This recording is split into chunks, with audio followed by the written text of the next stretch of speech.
Hello there, and welcome back to the Codex. Today we're going to be talking about a Baruuk build that will absolutely onslaught the Steel Path and make you wonder, is this really the pacifism-themed Warframe? Let's go ahead and hop into that. First, let's go over the Archon Shards, just to make sure I don't forget.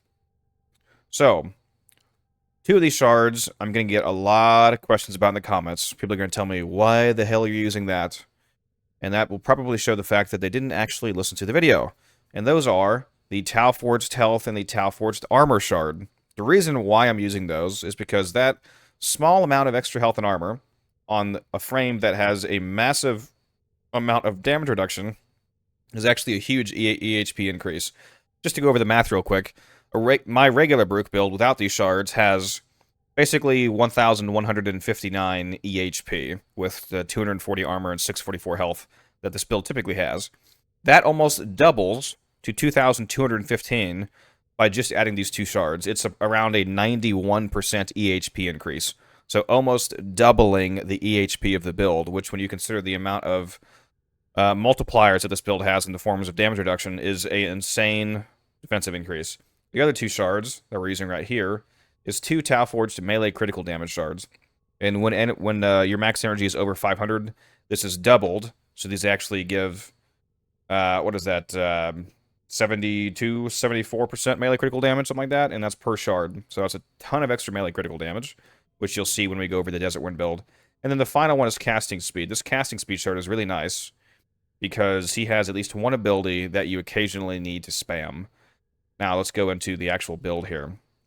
So just to go over how the Baruuk build used to work, you'll see that I'm not using the aura that you might expect me to be running, which would be melee guidance. We used to run melee guidance because that makes you lose 6 seconds of melee combo duration, and your squad mates gain 12. The important part there was that you lost 6. So it used to be that if you just put this on and you didn't use any dexterity arcanes, you could get into negative combo, basically, /0 combo. But now they've made it so that the minimum combo you can have is 0.1. So that broke this interaction. And the old build of using melee guidance and building up the combo counter on like a Vanka, for example, to carry over the Gladiator mods and then be able to red crit for a super long time, that doesn't work anymore because the moment that you actually punch an enemy with your actual fist, you'll lose all that combo and start building combo on your Exalted Melee Serene Storm, and it deactivates that whole build that used to work. So now, I'm not using that anymore, and honestly, you don't need it because he does a ton of damage with the current version of the build. So we're running Brief Respite as just an extra little bit of shield tanking defensive layers on top of the massive health tanking Dura that he has. You can really run whatever aura you want. You don't need Brief Respite. Run whatever you want. If you want to do Growing Power for a little bit extra strength, it's totally fine to do that. Of course, classic choice, Prime Surefooted in the X-List. If you don't have that, you can run regular Surefooted, you can run Handspring.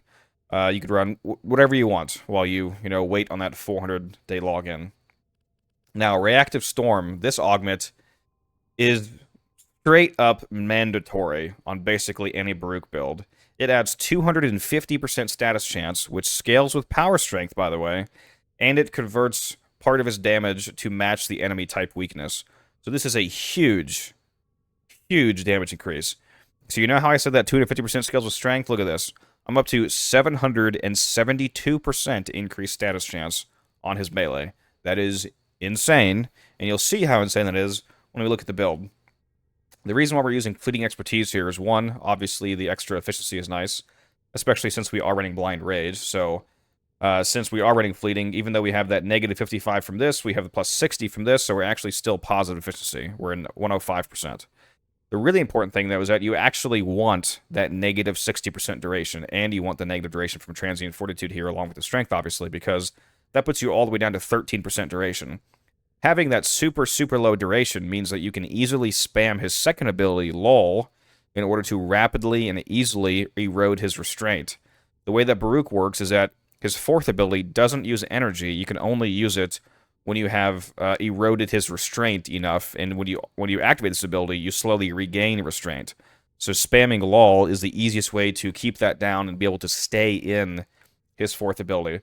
We are using Umbral Intensified and Umbral Vitality, which this build does only fit if you are willing to spend a Umbral format. But this frame is amazing, though. He's one of my favorite frames, so I was willing to do the investment. So since I'm running 2 of these Umbral mods, the Umbral Intensify was boosted up to 55 strength, and the Vitality was boosted to 130 health. Prime Flow, of course, for that energy, both because, of course, you just need energy, and also it's nice to get yourself over that 500 energy threshold. That way, those Tau Forged Violet Shards give you double the melee critical damage. For the Arcanes here, well, first we'll go over Adaptation. So Adaptation gives you up to 90% damage reduction. This is insane because Baruuk himself has 3 different forms of damage reduction. You get 40% damage reduction just for being in his 4th ability, as long as his 4th is what you're actually currently holding, basically. Like if you have it active but switch to a gun, then that actually deactivates. So as long as your 4th ability is out and what you're currently attacking with, you have a 40% damage reduction. Desolate Hands gives you 10% damage reduction per dagger, up to 90%. So as long as you have at least 9 daggers floating around you, you have 90% damage reduction from that. And then from his passive ability, you get up to 50% damage reduction, depending on how eroded your restraint is. So the more eroded, the better. So if it's fully eroded, that's the 50%, and then it linearly scales with however much erosion you have or don't have. So when and those are all multiplicative with each other, of course. So you basically guaranteed have 94% damage reduction, because since damage reduction is stacked multiplicatively, when you have Desolate Hands on, that's 90%, for example, and then this Serene Storm is reducing the remaining 10% by another 40% DR, so that's essentially 94% damage reduction. And then when you have another 50%, that's 50% of the remaining 6% after that, so you're up to like 97% damage reduction on this build. I would say, based off of the fact that you have essentially guaranteed 94, and this is up to 97, you can reliably say that you'll have 95-ish% damage reduction. Now, that's before Adaptation. Adaptation's up to another 90% DR per individual damage types. So this is enormous.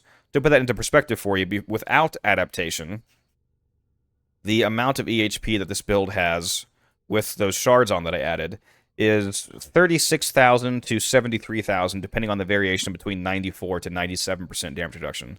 As you can see, that 3% DR difference is huge, because if you understand the math of how the inverse relationship between DR and the EHP multiplier works, it's massive. So, and that's before Adaptation. So if it's 36,000 to 73,000 EHP without Adaptation, that means that it's 360,000 to 730,000 effective health with Adaptation stacked up all the way, at least against the individual damage types that is stacked against. So he is insanely tanky and does a ton of damage. Let's go over the Arcanes here. Arcane Energize, of course, classic choice. This will just ensure that you have all the energy that you need, especially because his 4th ability doesn't even use energy.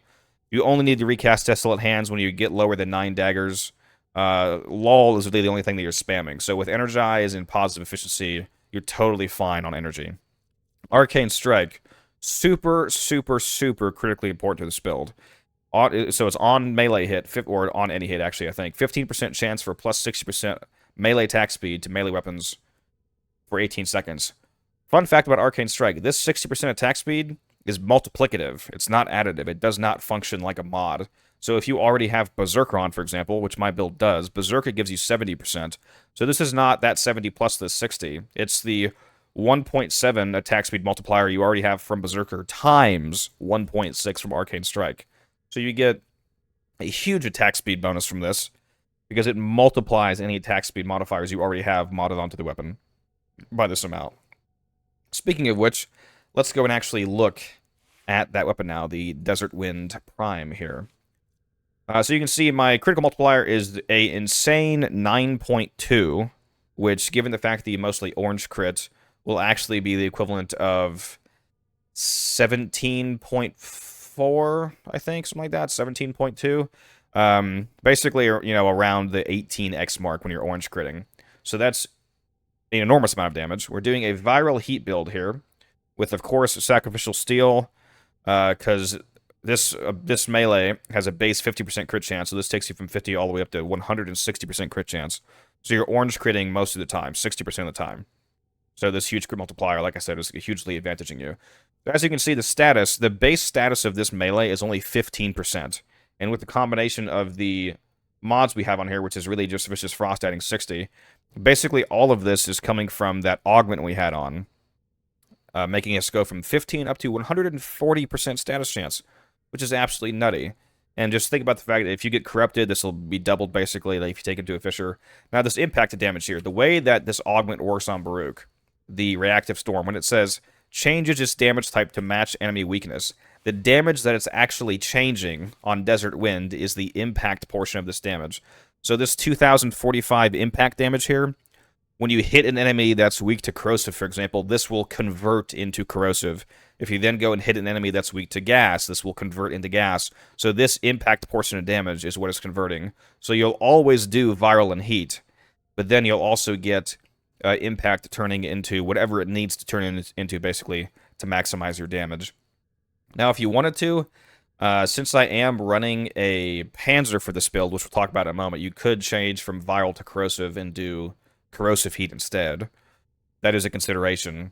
It won't really make a huge difference, though. Either way, you're going to completely obliterate absolutely everything. But just keep that in mind. If you want to do max upfront damage to Grenier, for example, maybe run corrosive instead, and you can get viral just from your Panzer. So this build here is pretty simple. It's just basically a crit elemental build. We're running Organ Shatter and Gladiator Might to really maximize that crit damage. Especially because, again, we'll be mostly orange critting. Berserker Fury, again, this gives you 70% melee attack speed, which is then multiplied by 1.6 by Arcane Strike, so an insane amount of attack speed. The introduction of TennoCreate mods was super good for Baruuk, because since he has an actual moddable melee ability, it counts as irregular melee, and it's allowed to use TennoCreate mods. So I put Discipline's Merit up here, which I did not mean to take off. Let's throw that back on, whoopsie. So if you have any super hard targets, like, for example, an Acolyte, when an Acolyte spawns, and you can go in, throw a few punches at them, activate that guaranteed every 4 hits TennoCreate, and then do a free 12x heavy attack, which on Baruuk will do a insanely enormous amount of damage, and then basically insta-wipe Acolytes. So that's why I like Discipline's Merit, because it makes it super consistent when you need it. So yeah, that's the build there. Now, I did mention the Companion, which we'll talk about in just a moment here, but first let's go over the weapons. So you see here I'm using a Mark 1 Brad and a Mark 1 Kunai. I know that looks really funny. I'm doing that with no mods on to showcase that the guns don't matter on Baruuk. Obviously, don't actually do this in the real game. Use a good weapon, you know, use whatever you want. Bring your Tord if you want, but I want to showcase the fact that the only reason that I care about guns on Baruuk is to use primary and secondary dexterity. Make sure that you have primary and secondary dexterity on both your guns. That way you get an extra 15 seconds combined of combo duration. So it takes your combo duration up to 20 seconds total. And then when you pair that with Naramon, the Naramon Focus School Power Spike ability makes it so that with 20 seconds of combo, you'll only lose 5 melee hits every 20 seconds instead of losing your entire melee combo counter. And when you pair that with your Companion here, using Tandem Bond, which makes it so that your Companion builds your melee combo for you by hitting enemies, you'll basically always be at 12x permanently for the entire mission. This is the rest of the Panzer build here. I am using. Make sure you also use Tenacious Bond plus Bite. Get to that 50% crit chance mark at least, so that you can activate Tenacious Bond and get an extra 1.2x crit multiplier. So that's really good, of course. Yeah, the main thing here, that was Tandem Bond and Viral Quills, of course. This makes it so that you can easily build up that combo counter, especially because it can be a little annoying because actually of the huge amount of damage that Baruuk does. You only build combo with Baruuk on direct hits, not the waves that he shoots out. And the problem with that is that when you punch somebody with Baruuk, they die. So it can take a while to get 220 hits. It's made way faster by using Tandem Bond. The melee here also doesn't really matter. None of the arcanes carry over because it's not a pseudo-exalted ability, so it doesn't work like Korra, so like you can't benefit from melee exposure or any of that. So just use whatever melee you want. Although don't use the Tenet melees, that pause melee combo counter, or the Zorus, which has infinite combo. If you use any melee that modifies how combo duration works, every time you go into Serene Storm, you'll lose all of your combo. So if you care about using your regular melee at all, then don't do that, because you'll get rid of your regular melee's combo. Not that really matters when you're playing as Baruuk, because you should be in his 4th ability most of the time. So I think that's pretty much everything to go over on the build. Let's go ahead and hop into a mission here and show just how crazy this is on the Kuva Fortress, for example. Alrighty, here we are in the Kuva Fortress. Let's go ahead and start this up. We'll drop an energy pad. Now remember, his 3rd ability gives him 90% DR, so pop that right away. As long as you have at least 9 daggers around you, you have the 90% DR. You can see right now I have 24. And then to start eroding that restraint. So you erode restraint in a few ways. You can lull enemies, which puts them to sleep. Your daggers will fly to nearby enemies, disarming them. That'll erode. And also, one thing I forgot to mention, His first ability, I replaced it with Steinex's ability, Thero Strike, for a super easy heal if you need, and the defense reduction is nice for Acolytes, for example. The Helminth options on him are a bit limited because of the super low duration, so you can really only use things that really like strength but don't care about duration, and I came upon Thero Strike, and I was like, you know what, that works well. It's at least very good for Acolytes, which is, you know, really all he needs, because he's already super tanky, he already does a ton of damage, so I figured why not add a defense strip. But typically, if you were using his first ability, that would also...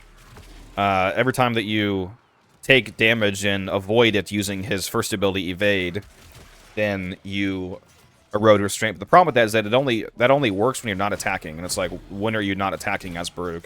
So I always replace his first ability. And in this case, it's Thero Strike. So, fun fact about the melee combo counter on exalted melees like this. They... Unlike regular melees where you only get a damage bonus directly if you're doing a heavy attack, so like if you're at 12x, you get 12 times damage on heavy attacks. For exalted and pseudo-exalted melee abilities, they get a directed damage bonus to all of their hits, equivalent to 1/4 of the melee combo counter. So when you get to 12x on Baruuk, you basically get a 4x damage multiplier because 1/4 of 12 is 3. So that's basically 4xing your damage, because it's a 300% increase. So with, you know, the 100% damage you always do, plus an extra 300%, that's basically a 4x multiplier in your damage. So it's really, of course, crazy how much more damage you do than what the arsenal actually states. And take a look at my... So you see right now I'm at 11x with 211 hits. If I just watch for a moment, you'll probably see that my companion will get some hits and stack that up for me. So you see I just went to 212 and I didn't hit anybody? Now it's 213, 214... Yeah, that's my companion racking up those hits for me. So that's one of the reasons why it's so easy to maintain your combo on this build. And man, look at this damage. It's crazy. Now you can see I'm using Discipline's Merit, the TennoCreate mod on this build, which makes it so that every 4 hits, you get a free TennoCreate. But you'll notice I'm hitting a lot more than 4 people, and I'm not getting that. That's because, again, it only counts as melee hits for the purposes of the melee combo counter and for TennoCreate, when you actually directly hit someone with your fist. So if I go up to these guys, and I actually punch them, then that will eventually give me... There's that TennoCreate hit. Then you get that free TennoCreate heavy attack. And that's why I like it for Acolytes, because when an Acolyte spawns in, I'll walk directly up to them, I'll start punching them directly, and then do that crazy free 12x damage heavy attack. We will, of course, showcase that once an Acolyte spawns in. Now, if you want to make this even more absurd, you could of course throw down a Nidus Spectre and get that 28% multiplicative power strength increase, and then snapshot that onto your 4th ability and basically keep that permanently. And that would, of course, massively increase your upfront damage. It would also further increase the amount of status chance that you get from the augment, because again, that scales with power strength. And as you can see here, I'm already constantly applying plenty of status. Alright, here comes the Acolyte, guys. Oh, it's violence. So, I actually can't directly punch him because he will deactivate my abilities. So, there we go. I wanted that. You actually want to punch violence from farther away because he's the Acolyte that has Banshee Silence, and if he casts that, he nullifies you, and he turns off all your abilities, which means that you don't have your main damage source as Baruuk. So try to kind of keep your distance from violence to take him out. But yeah, guys, as you can see, this build is crazy. He does insane damage. He has insane survivability. I will say you do not need the Archon Shards. You don't need a single one of the Archon Shards that I showed on the build. I was just showing a sort of, maximized version of the build. For those of you that really love Baruuk and you want to take him all the way, you want to make his damage crazy, you want to make him ungodly tanky, but you don't need it. You can easily do an hour, 2 hours plus of content like this without any Archon Shards. The shards are just for maximization for those that really love them like me. But yeah, I'm going to just shut up for a little bit here. I'm going to show some gameplay. And I'm going to wait for the next Acolyte to spawn in so that I can actually show you guys what I was talking about with the direct punching heavy attack hits. So enjoy the gameplay. Hopefully you liked the video. If you do, consider liking and subscribing. We're trying to get to 5,000 subs by the end of this month. This month being July at the time of uploading the video. So if you like what you see, consider doing that. It helps me out a lot. Anyways, I appreciate you guys, and I'll see you in the next one. Enjoy the rest of the gameplay here.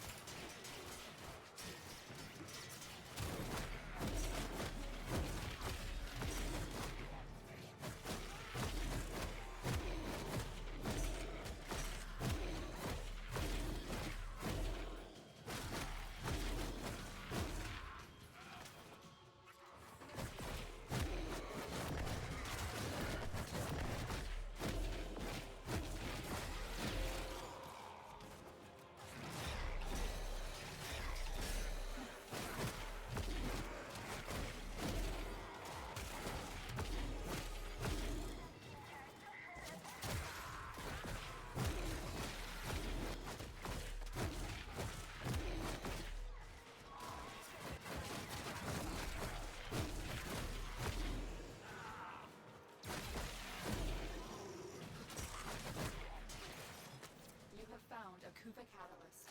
Attach it to a life support capsule to begin harvesting Kuva. Modification successful.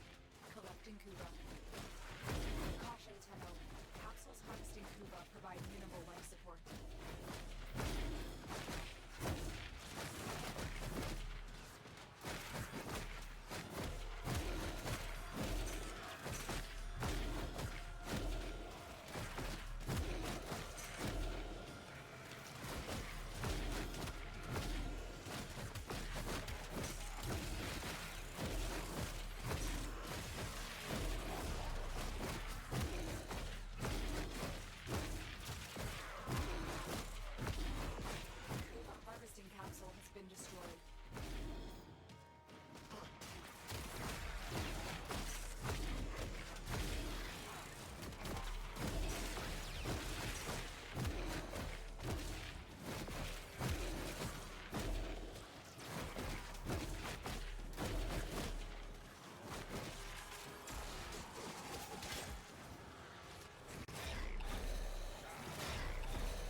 Yeah, so as you can see, I did so much damage there that I didn't even really get a chance to actually get that free TennoCreate heavy attack off.